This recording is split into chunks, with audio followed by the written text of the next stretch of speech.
In December 2022, a young tailor named Osas from Ipoba Hill, Benin City, Edo State, embarked on a journey that would change her life forever. She thought she was traveling to Akure to finally meet the man who promised her love, care, and a beautiful life.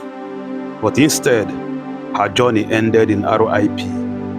This is Crime Wahala, where we bring you real crime stories and bad choices that ends in RIP but leaves you with a lesson for life.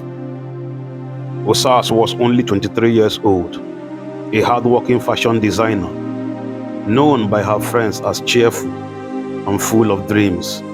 She often told her friends, "One day I go get a big fashion shop for this Benin, and I go take care of my mama."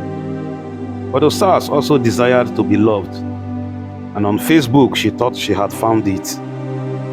On Facebook she met a young man who introduced himself as Taye, claiming to be a banker in Akure. He was smooth with words, always complimenting Osas, always telling her, "You deserve better." During their chat on Facebook, Taye would say to her, "Baby, I fit change your life. Trust me, na you I want."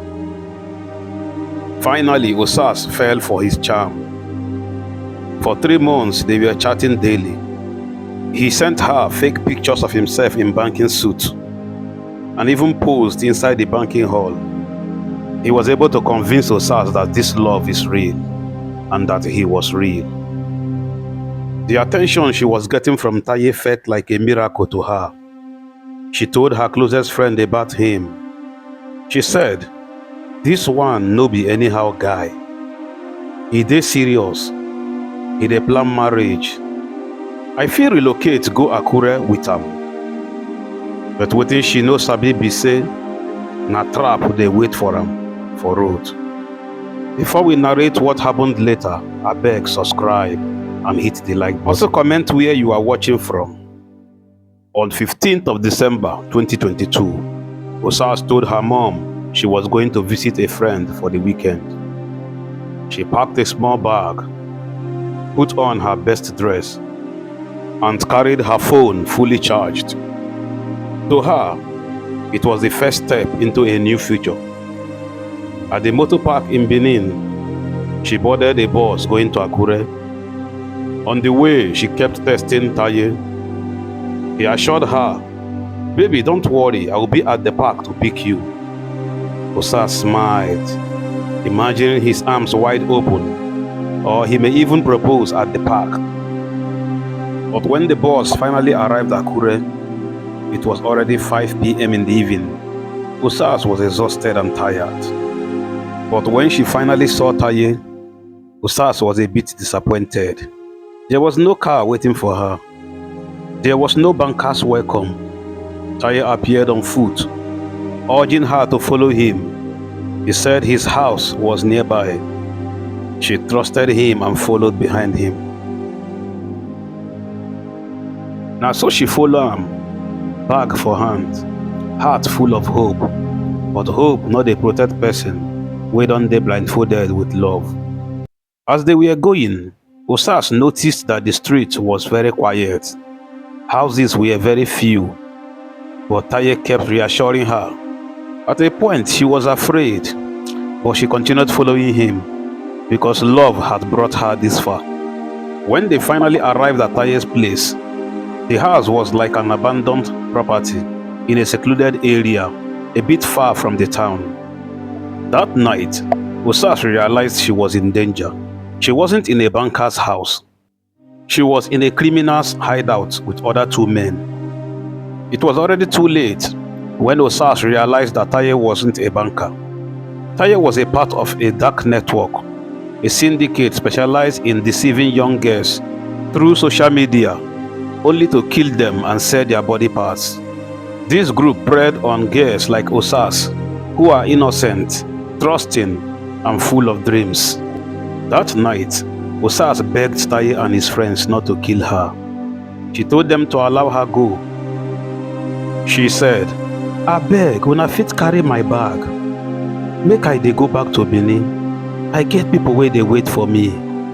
But instead of answering her, the men whispered to each other, sharpening knives, making strange phone calls. Osas cried, screamed, and begged for her life, but no one came to save her. Osas became so scared, she grabbed her phone to call her mother, but Taye snatched it from her. He said, "Babe, relax. Now just my guys." He forced a smile. Moment later, 3 masked men entered the room. Osas' world shattered. She realized that there was no love. This was a trap. She pleaded, cried, and begged for mercy. But they had already made up their minds. That night, Osas became another victim. By the next morning, her family could not reach her on phone. Calls went unanswered. Sadly, the young fashion designer from Benin, Osas, was gone. Her body was discovered 4 days later by the roadside in the outskirts of Akure. We also gathered that some of her private body parts were also removed. Her dreams of opening a very big fashion shop in Benin, her laughter, her future were all also removed. Now listen carefully. Every crime Wahala story must teach us something new. The story of Osas is not just another RIP headline. It's a painful reminder that not everyone online is who they claim to be. Every day, young men and women fall into a trap of fake lovers, fake job opportunities, and fake money-making promises. In Nigeria, for example, crime syndicates now use social media as their hunting grounds. So please, if someone you meet online is inviting you to come and visit him, especially in a faraway location, abeg shine your eyes. Always tell your family where you are going to. And secondly, if someone you met online is promising you job offer or make money online opportunity, always investigate deeply before trusting anyone. Because sometimes, behind that sweet smile in a Facebook profile picture, there may be nothing but evil intention. This is Crime Wahala, the story of Osas, the young fashion designer from Benin, who left her home in search of love, but found death. Every of our story leaves you with a lesson. If you have learned anything today, hit the like button, share this video, and subscribe for more. And remember, not every profile you see on social media is genuine. Some are fake. Thank you for your time. I will see you in the next video.